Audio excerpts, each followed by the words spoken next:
की वेश ए ठगवाड़ा ठगी देश करा सियाणा मोता बार।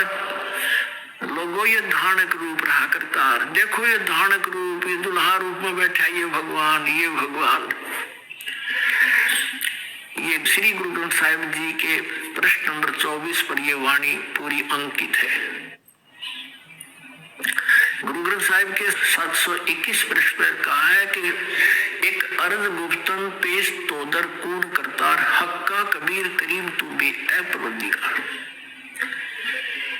हक्का कबीर माने सत कबीर। तो यहाँ पर ये अनुवाद करता कहते थे कि यहाँ कबीर का अर्थ बड़ा है, काशी वाला कबीर यहाँ मायने नहीं रखता, क्योंकि नानक साहिब जी को तो सतपुरुष मिले थे, सतपुरुष। अपने आत्मा ये कंसेप्ट क्लियर करते हैं इन्हीं महापुरुषों के इतिहास और सदग्रंथों और जीवनी से। ये देखिएगा भाई बाले Wali Janam Sakhi doctor Jawahar Singh Kirpal Singh and company, इसके ये प्रकाशक हैं। ये है ई जन्म साखी, आज तक छप चुकिया नालों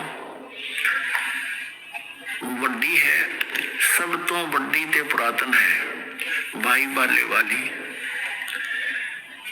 जन्म साखी श्री गुरु नानक साहिब देव जी दी पंजे साहिब दी साखी ते 10 पातशाह दे जीवन समेत मुकम्मल साखियां हैं।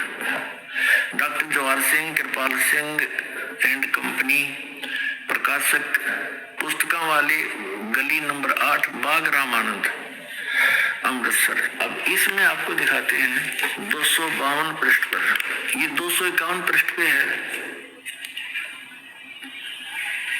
ये सीधा नाल गोष्ठी हुई, तो यहाँ है साखी होर चली, आगे साखी होर चली, यहाँ से चला है। अभी 251 पृष्ठ पे हम देख रहे हैं सिद्धा नाल गोष्ठी हुई। मर्दाना ने कहा कि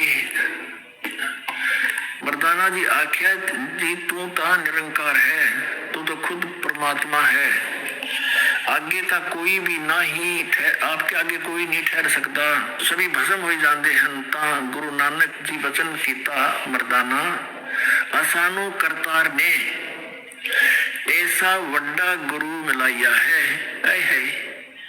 इस तरह सिद्ध हो गया कि जो गुरु मिले हैं श्री नानक साहिब जी को, वो करतार ने मिलाए, भगवान ने मिलाए, यानी इनका गुरु जी था।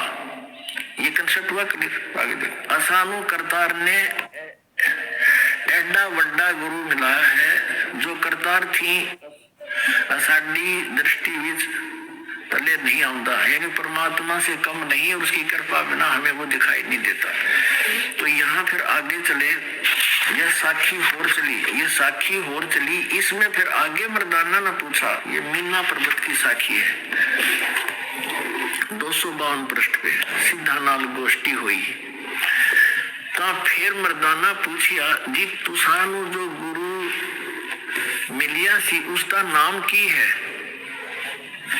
ता गुरु नानक जी की हा मर्दाना उसका नाम बाबा जिंदा अखदे हन। जहां तोड़ी जल और पवन है उसदे हुक्म विच चलदे हन, अते अग्नि और मिट्टी ए भी उसदे आगे आखे विच हन।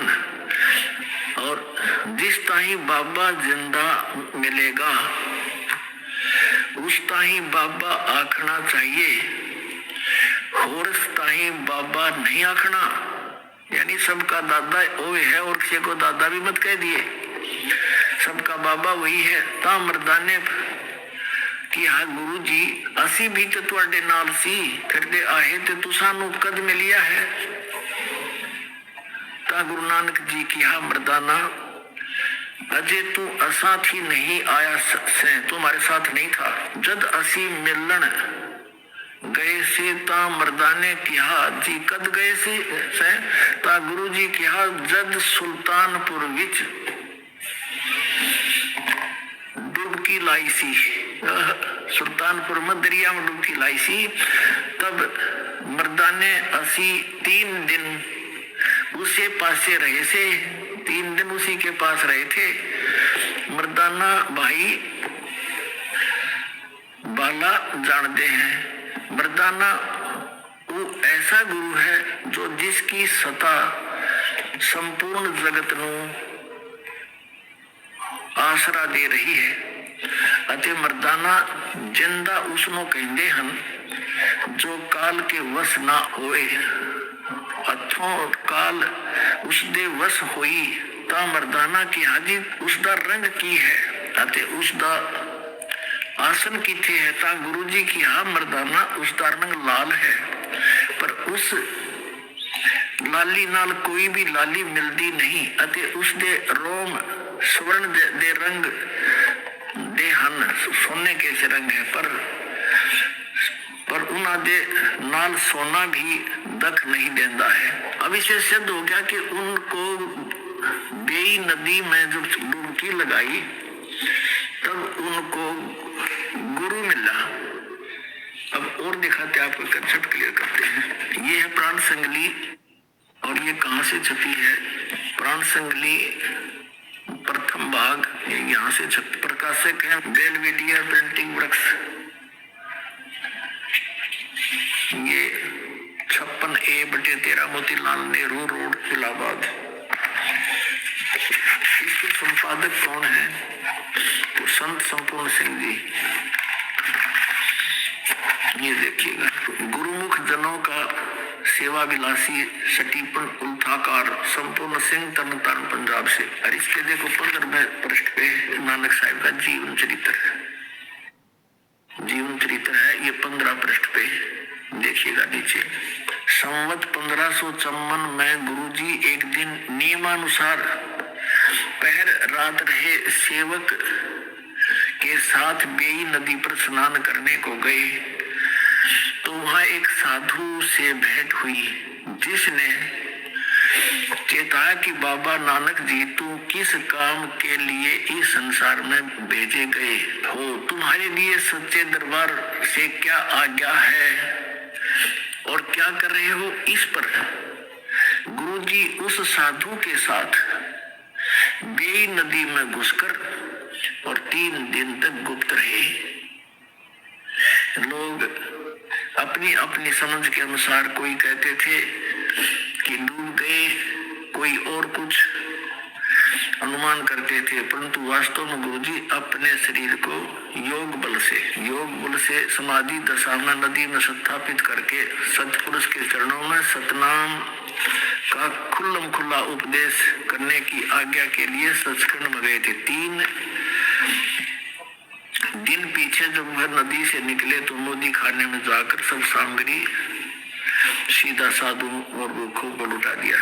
अब कहने का भाव ये है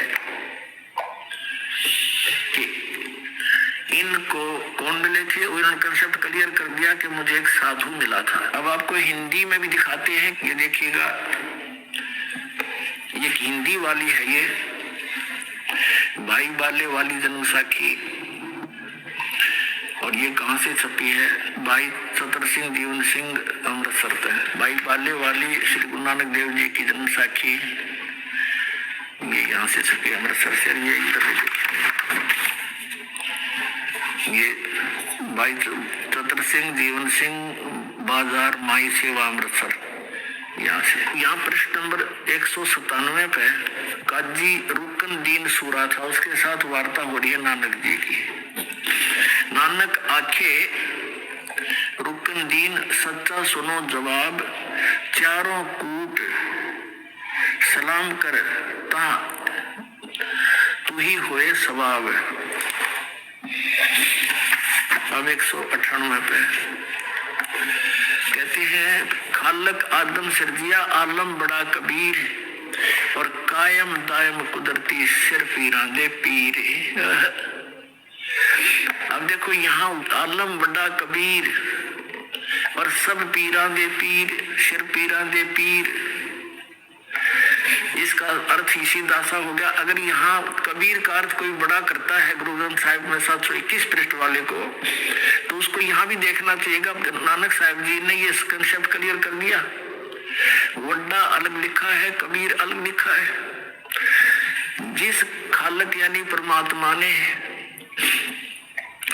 आदम जी की रचना की, आदम जी को उत्पन्न किया, वह आलम माने परमात्मा बड़ा, यानी सबसे सुप्रीम, सबसे सर्वशक्तिमान वो कबीर परमात्मा है जिसने आदम की भी रचना की और कायम दायम कुदरती, और वही गुरु रूप में सर पीरों के पीर, वही गुरु रूप में यहाँ आता है। अब कहते हैं सजदे करे खुदाई नु आलम बड़ा कबीर, निमदा चारों कूट को जानन पीर फकीर। चारों कूट में घूमता है परमात्मा और वो आलम बड़ा, ये सजदे है, सजदे करे खुदाई नु आलम बड़ा कबीर। अब इन सभी प्रश्नों से ये स्पष्ट हो गया कि कबीर परमात्मा धानक रूप रहा करता, ये श्री नानक देव जी के गुरु जी भी हैं और ये पूर्ण परमात्मा भी है। श्री गुरु ग्रंथ साहिब के 731 पृष्ठ पे लिखा है कि नीच जात परदेसी मेरा, खिन आवे तिल जावे और जाकी संगत नानक रहंदा, और क्यों कर मोड़ा पावे। जैसे आप जी ने ऋग्वेद मंडल नंबर 9 सूक्त नंबर 86 मंत्र 26 और 27, ऋग्वेद मंडल नंबर 9 सूक्त नंबर 82 मंत्र 1 और 2 में, ऋग्वेद मंडल नंबर 9 सूक्त 94 के मंत्र 1 में आपने देखा कि वो सदग्रंथ क्या बता रहे हैं कि वो परमात्मा ऊपर रहता सचखंड में, वहां से एक बिजली जैसी बहुत तीव्रगामी, बहुत तेज चलने वाले पदार्थ के समान यहाँ आता है, अच्छी आत्माओं को मिलता है, उनको सत उपदेश दिलाता है, उनको सच्चा ज्ञान देता है। अब ये भी नानक साहिब जी ने कंसेप्ट क्लियर कर दिया कि जब ये सचखंड में गए, उस सतलोक में प्रकाश है बहुत, वो स्वयं प्रकाशित है और वहां उस प्रकाश के अंदर एक निरंकार भगवान बैठा है। देखिएगा, ये है सचखंड की साखी 309 पृष्ठ पे। यहाँ क्या लिखा है कि फिर गुरुजी उस स्थान पर पहुंचे जहां महान प्रकाश है और प्रकाश रूपी सिंहासन पर निरंकार स्वयं विराजे हैं। अब देखो, उसमें प्रकाश है और प्रकाश रूप सिंहासन पर निरंकार स्वयं विराजे हैं, यानी वो लोक भी प्रकाश में है और परमात्मा भी प्रकाश में है और सिंहासन पर विराजमान है। और देवी देवता अवतार अपने अपने हाथ बांधे हुए आज्ञा की प्रतीक्षा में खड़े हैं। वह प्रकाश लाखों चंद्रमाओं के प्रकाशों से परम सुखदायक शीतल प्रकाश है।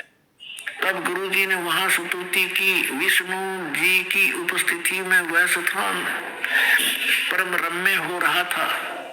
तब भगवान ने प्रेम से कहा, आओ नानक देव, तुम तो सदैव मुझ में मिले हुए हो, तुम में और मुझ में कोई अंतर नहीं है, तुमको सतनाम के उपदेशार्थ संसार में भेजा है।